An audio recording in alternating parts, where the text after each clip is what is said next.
have you? Did you hear that we were coming? I bet you did, because it's not only us here in Manchester.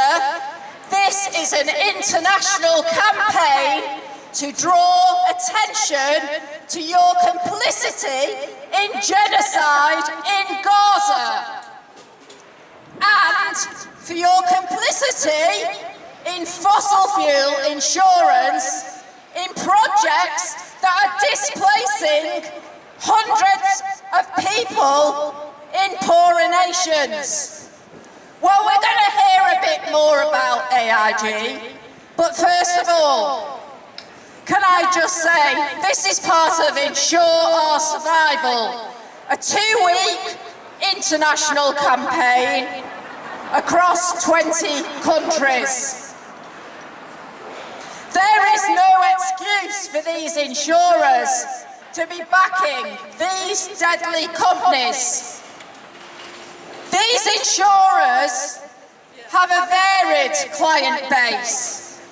The majority of it is with car, pet, house and life insurance.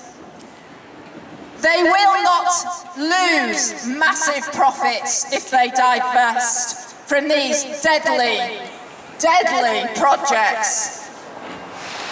AIG, this is their Manchester office. They've taken the day off because they're scared of us and they're scared of this campaign. AIG, the American International Group, is a leading provider of everyday insurance for cars, houses, pets and life insurance, keeping them safe, so they say. Meanwhile, AIG quietly insures major arms companies which supply Israel with weapons to use in Gaza. They use on Palestinians to destroy houses, cars, pets and homes. AIG insures and profits from the very fossil fuel projects that scientists say will lock the world into deadly warming. And make no mistake, the climate crisis is going to be affecting the poorest people on our globe first. AIG is one of the top insurers of coal, oil and gas, covering mines and pipelines that not only accelerate climate breakdown, but displace communities, poison water, and devastate ecosystems. Let me tell you plainly that despite their glossy adverts, their claims to keep us safe, AIG is a company complicit in the genocide in Gaza and ensuring the collapse of life on Earth through climate breakdown.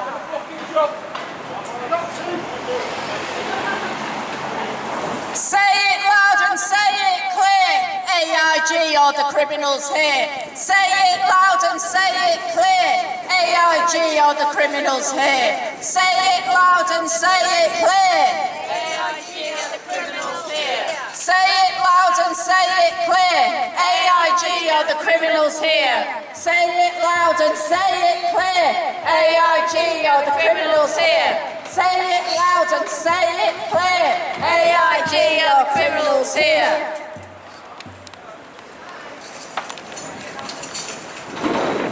AIG profits from genocide. AIG insures 4 major armed companies, enabling the ongoing genocide in Gaza and actively enabling war crimes. So we're going to have a top 5 companies that AIG insures. Number 1, Maersk. This delightful company ships and facilitates the movement of military equipment to Israel. It also facilitates supply chains for military equipment, including F-35 jets. F-35 jets are those lethal jets used in Gaza at the moment to bomb civilians, children. AIG insures that company. Number 2, Northrop Grumman also supplies military equipment to Gaza. AIG insures that company. Number 3,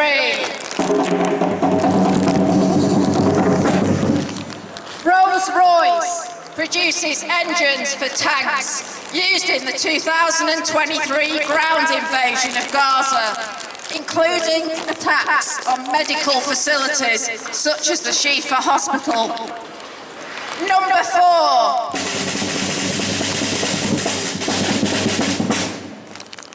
L3 Harris. This delightful company manufactures 1,600 different components for the F-35 fighter jets, plus systems for Israel's CR-class warships, the ones that are used to enforce the illegal naval blockade of Gaza.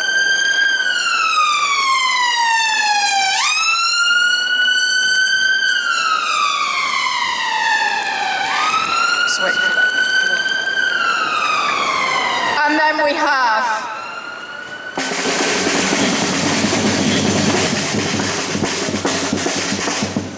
what can I say about this company? BP and BHP. With a long history of colonial exploitation, BP facilitates the supply of crude oil to the Israeli war machine. BP has a long history of causing climate crisis with fossil fuel extraction and supply. BP has been displacing and poisoning communities for years, poisoning environments on its fossil fuel extraction sites. And now this company, AIG, insures many of them. Are you all right? Well, good choice. If you move further along, then some more people can get under. Okay, yeah, sure.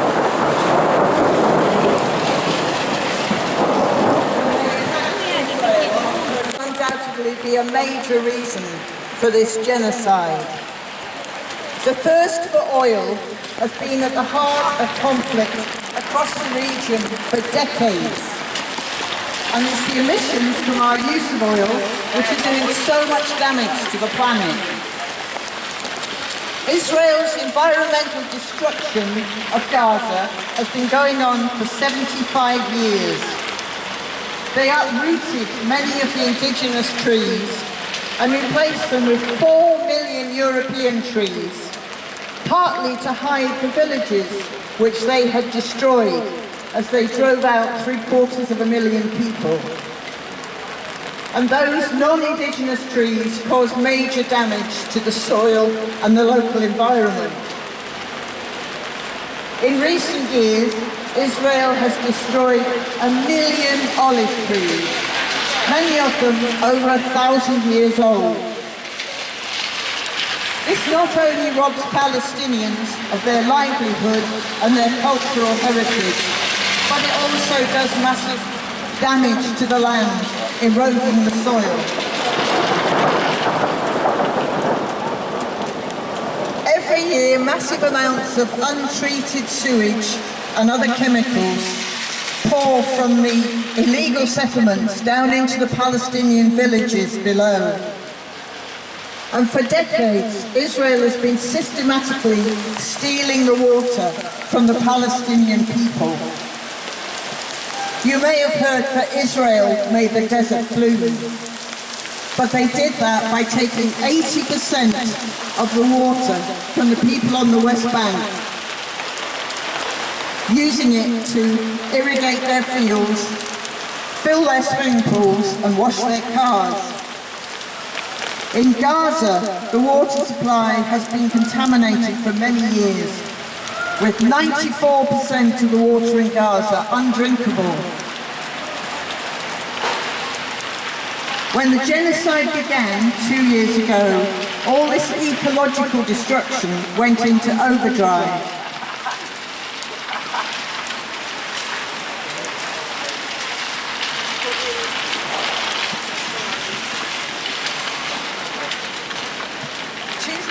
Two-thirds of Gaza's farmland has been degraded and poisoned, and the tens of millions of rubble contain heavy metals and other poisons, as well as the thousands of bodies of people who can't be retrieved until the bombing and the shelling stop. 75,000 tons of explosives have been dropped on Gaza, costing tens of billions of dollars. All this horrifying death and destruction also wreaks havoc on the global climate. The greenhouse gas emissions generated during just the first 2 months of the war were greater than the annual carbon footprint of more than 20 of the world's most climate vulnerable countries. When countries declare their CO2 emissions, they don't have to mention their military emissions at all. The United States managed to engineer this in 1997. This has to change, and the drive to war and greater military spending must be resisted in favour of concerted international efforts to achieve climate justice. We live with an economic model based on extractivism and greed, and it's causing a planetary crisis and aggravating social injustices all around the world. Achieving both climate and social justice means acknowledging that historical polluting countries like ours are responsible for the crisis the world is facing, and that those who contributed least to the problem are now suffering the devastating effects of climate disasters, such as floods, wildfires, terrible droughts, and soaring temperatures. Climate justice means that those countries and companies most responsible for the climate crisis must take strong and urgent action to tackle it, and must provide resources to support those most affected by it. We need to adopt an alternative economic model that moves quickly away from its addiction to fossil energy and places people and sustainability over profits and extractivism.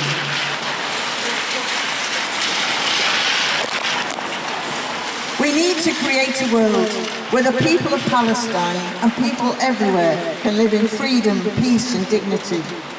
A world where no individual can amass a wealth of billions by exploiting others, whilst millions of people go without homes, healthcare, education and a decent life. Where the rich and powerful countries are obliged to return the wealth they have stolen from the global south. And where powerful corporations are held to account and made to pay for the damage and pollution they've caused. Above all, where the resources squandered on militarism and war are redirected towards creating a greener, safer future for all life on Earth. And we need AIG and companies like them to stop ensuring the destruction in Gaza, where every day dozens and sometimes hundreds of people are killed under the bombs and shells, where hospitals, schools and mosques have been targeted, where all the infrastructure has been destroyed, where doctors, medics, rescue workers and journalists are targeted every day, and even children are targeted by snipers and by drones. Many of those drones are made in this country. So AIG stop insuring death and destruction, stop insuring new oil projects. It's time you help to ensure a better future for us all. Yeah, and then we're just going to go round to us. Okay. Thank you, Linda. Linda Walker.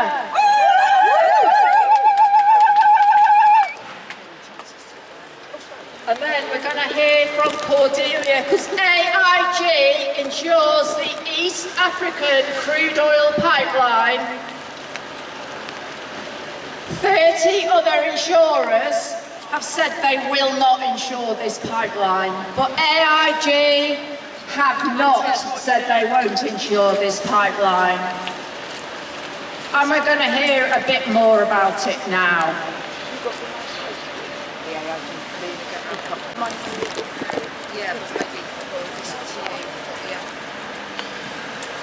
So we've just delivered a letter, or attempted to deliver a letter, to the staff here at AIG. And we've said to them, we're taking this action today not to criticise or inconvenience hard-working staff, but to make AIG staff and customers aware of the harm their company is doing through some of their insurance and investment decisions that are enabling ecocide and genocide. AIG remains one of the top 10 insurers of the fossil fuel industry, underwriting coal mines, oil and gas extraction, controversial liquefied natural gas plants, despite its public climate commitments, as well as fueling climate change. These fossil fuel projects are abusing human rights and causing considerable damage to the local environment. The East African crude oil pipeline is an example of this. This project will allow 400 oil drilling wells to be created. And when the oil is burned, it will contribute 379 million tonnes of carbon dioxide to the atmosphere, which will make it impossible to keep global average temperature rise below 1.5 degrees. In the process, 100,000 subsistence farmers in Uganda and Tanzania are being forcibly displaced from their land to make way for this pipeline. And because the pipeline crosses 200 rivers and goes through part of Lake Victoria, the slightest leak will contaminate the water on which more than 40 million people depend for their water and food. Project-affected people in Uganda and Tanzania who try to protest against this threat to their survival are being arrested, beaten, and imprisoned. Surely AIG would want to make it clear that they don't want to be associated with such human rights abuses and such a deadly project. But, as Lisa says, almost 300 major insurers have spoken out, saying they will never insure the ECOP. AIG has refused to rule it out. So we're asking AIG to take the step of saying they will not insure the East African crude oil pipeline. If they say they will not insure the ECOP, it cannot go ahead. Thank you.